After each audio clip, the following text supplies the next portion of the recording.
30일, 지방자치단체 소속 공무원이 지방자치단체 고유의 자치사무를 수행하던 중 도로법 규정을 위반한 경우 지방자치단체는 도로법상의 양벌 규정에 따라 처벌 대상이 되는 법인에 해당한다. 32. 지방자치단체가 그 고유의 자치사무를 처리하는 경우 당해 지방자치단체는 국가기관과는 별도의 독립한 공법인으로서 양벌 규정에 의한 처벌 대상이 되는 법인에 해당한다. 33. 법령상 지방자치단체의 장이 처리하도록 하고 있는 사무가 자치사무인지 아니면 기관위임 사무인지를 판단하기 위해서는 그에 관한 법령의 규정 형식과 취지를 우선 고려하여야 하지만 그 밖에 그 사무의 성질이 전국적으로 통일적인 처리가 요구되는 사무인지 그에 관한 경비부담과 최종적인 책임 귀속의 주체가 누구인지 등도 함께 고려하여야 한다. 34. 도지사 소속 행정불만 처리조정위원회 위원회 위촉 해촉에 도의회의 동의를 받도록 한 조례안은 사후에 소극적으로 개입하는 것으로서 적법하나 위원회 일부를 도의회 의장이 위촉하도록 한 조례안은 위법하다. 35. 지방자치단체의 집행기관의 사무집행에 관한 감시 통제 기능은 지방의회의 고유 권한이므로 이러한 지방의회의 권한을 제한, 박탈하거나 제3의 기관 또는 집행기관 소속의 어느 특정 행정기관에 일임하는 내용의 조례를 제정한다면 이는 지방의회의 권한을 본질적으로 침해하거나 그 권한을 스스로 저버리는 내용의 것으로서 지방자치법령에 위반되어 무효이다. 36. 지방자치법상 지방의회의원에게 지급하는 월정수당은 지방의회의원이 전문성을 가지고 의정활동에 전념할 수 있도록 하는 기틀을 마련하고자 하는 데에 그 입법 취지가 있다는 점을 고려해보면 지방의회의원에게 지급되는 비용 중 적어도 월정수당은 지방의회의원의 직무활동에 대한 대가로 지급되는 보수의 일종으로 봄이 상당하다. 37. 지방자치단체의 자치사무라도 당의 지방자치단체의 내부적인 효과만을 발생시키는 것이 아니라 그 사무로 인하여 다른 지방자치단체나 그 주민의 보호할 만한 가치가 있는 이익을 침해하는 경우에는 지방자치법에서 정한 분쟁조정위원회의 분쟁조정 대상 사무가 될 수 있다. 38. 행정안 전부 장관이 지방자치단체 상호 간의 사무비용 분담에 관한 다툼에 대하여 분쟁조정 결정을 한 경우 그 후속의 이행명령과 별도로 분쟁조정 결정 자체의 취소를 구하는 소송을 대법원에 제기하는 것은 지방자치법상 허용되지 아니한다. 39. 지방자치법에 의하면 지방자치단체의 사무에 관한 그 장의 명령이나 처분이 법령에 위반되거나 현저히 부당하여 공익을 해친다고 인정되면 시도, 특별시, 광역시, 특별자치시, 도, 특별자치도를 말함에 대하여는 주무부 장관이 기간을 정하여 서면으로 시정할 것을 명하고 그 기간에 이행하지 아니하면 이를 취소하거나 정지할 수 있다. 이 경우 자치사무에 관한 명령이나 처분에 대하여는 법령을 위반하는 것에 한한다. 40. 시장 군수구청장이 당해 지방자치단체 소속 공무원에 대하여 한 승진처분이 재량권을 일탈 남용하여 위법한 경우 시도지사는 그에 대하여 시정할 것을 명하고 시정명령이 이행되지 않으면 승진처분을 취소할 수 있다. 41. 주무부 장관이 지방자치법 제169조 제1항에 따라 시도에 대하여 행한 시정명령에 대하여 해당 시도지사는 대법원에 시정명령의 취소를 구하는 소송을 제기할 수 없다. 42. 주무부 장관이나 시도지사는 해당 지방자치단체의 장이 이행명령의 기간에 이행명령을 이행하지 아니하면 그 지방자치단체의 비용 부담으로 대집행할 수 있다. 43. 직무이행명령의 대상은 기관위임 사무이다. 44. 법령의 규정에 따라 지방자치단체의 장에게 특정 국가위임 사무를 관리 집행할 의무가 있는지 여부의 판단 대상은 문헌대로 그 법령상 의무의 존도이지 지방자치단체의 장이 그 사무의 관리 집행을 하지 아니한 데 합리적 이유가 있는지 여부가 아니다. 45. 지방자치단체의 장은 그 의무에 속한 국가위임 사무를 이행하는 것이 원칙이므로 지방자치단체의 장이 특별한 사정 없이 그 의무를 이행하지 아니한 때에는 국가위임 사무의 관리와 집행을 명백히 게을리하고 있다는 요건을 충족한다고 해석하여야 한다. 46. 지방자치단체의 장이 특정 국가위임 사무를 관리 집행할 의무가 있는지 여부에 관하여 주무부 장관과 다른 견해를 취하여 이를 이행하고 있지 아니한 사정은 의무불이행의 정당한 이유가 되지 못한다. 47. 지방자치단체의 장은 이송받은 조례안에 대하여 이의가 있으면 20일 이내에 이유를 붙여 지방의회로 환부하고 제의를 요구할 수 있지만 조례안의 일부에 대하여 또는 조례안을 수정하여 제의를 요구할 수 없다.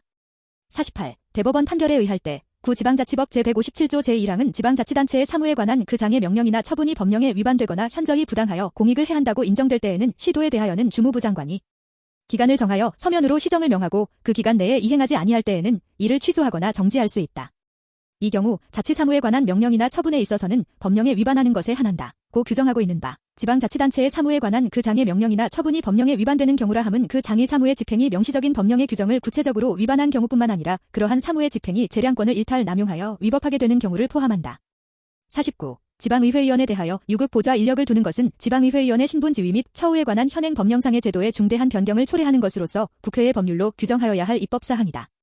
제3장 공무원법 1. 공무원법에 규정되어 있는 공무원 임용 결격 사유는 공무원으로 임용되기 위한 절대적인 소극적 요건이지만 임용 당시 이러한 결격 사유가 있었음에도 임용권자가 과실로 임용 결격자임을 밝혀내지 못하였고 임용 후 70일 만에 사면으로 결격 사유가 소멸되었다면 그 임용의 하자는 치유되지 못했다. 2. 공무원 관계는 관련 규정에 의한 채용 후보자 명부에 등록한 때 설정되는 것이므로 공무원 임용 결격 사유가 있는지의 여부는 임용 당시에 시행되던 법률을 기준으로 하여 판단하여야 한다. 3. 임용 결격 사유의 발생 사실을 알지 못하고 직위 해제되어 있던 중 임용 결격 사유가 발생하여 당연 퇴직된 자에게 임용권자가 복직 처분을 하였다고 하더라도 이로 인해 그 자가 공무원의 신분을 회복하는 것은 아니다. 4. 임용 당시 공무원 임용 결격 사유가 있었다면 비록 임용권자의 과실에 의하여 임용 결격자임을 밝혀내지 못하였다 하더라도 그 임용행위는 당연 무효이다. 5. 당연 무효인 임용 결격자에 대한 임용행위에 의하여는 공무원의 신분을 취득하거나 근로고용관계가 성립될 수 없는 것이므로 임용 결격자가 공무원으로 임명되어 사실상 근무하여 왔다 하더라도 퇴직금 청구를 할 수 없다. 6. 학력 요건을 갖추지 못한 갑이 허위의 고등학교 졸업증명서를 제출하여 하사관에 지원했다는 이유로 하사관 임용일로부터 30년이 지나서 한 임용 취소 처분은 적법하며 갑이 위 처분에 불복하여 실로의 이익을 원용할 수 없음은 물론 행정청이 이를 고려하지 아니하였다고 하여도 재량권의 남용이 되지 않는다.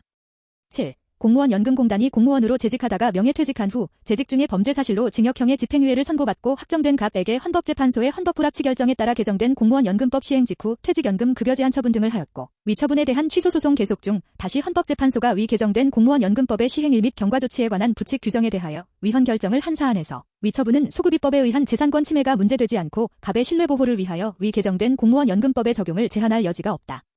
8. 지방공무원의 동의 없는 전출명령은 위법하여 취소되어야 하므로 전출명령이 적법함을 전제로 내린 당해 지방공무원에 대한 징계처분은 징계양정에 있어 재량권을 일탈하여 위법하다.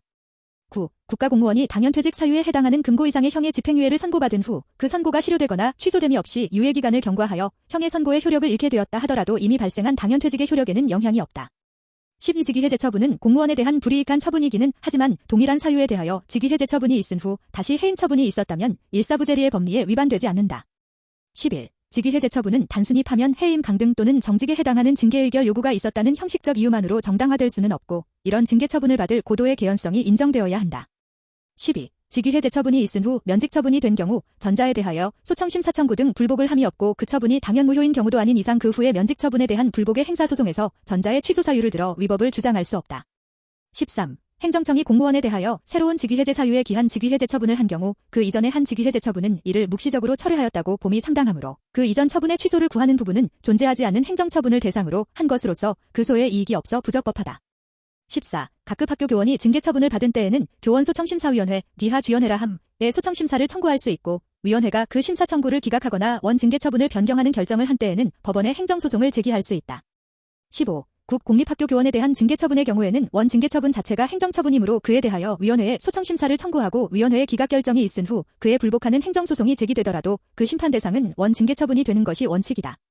16. 사립학교 교원에 대한 징계처분의 경우에는 학교법인 등의 징계처분은 행정처분이 아니므로 그에 대한 소청심사 청구에 따라 위원회가 한 결정이 행정처분이고 행정소송에서의 심판 대상은 학교법인 등의 원 징계처분이 아니라 위원회의 결정이 되며 따라서 피고도 행정청인 위원회가 된다.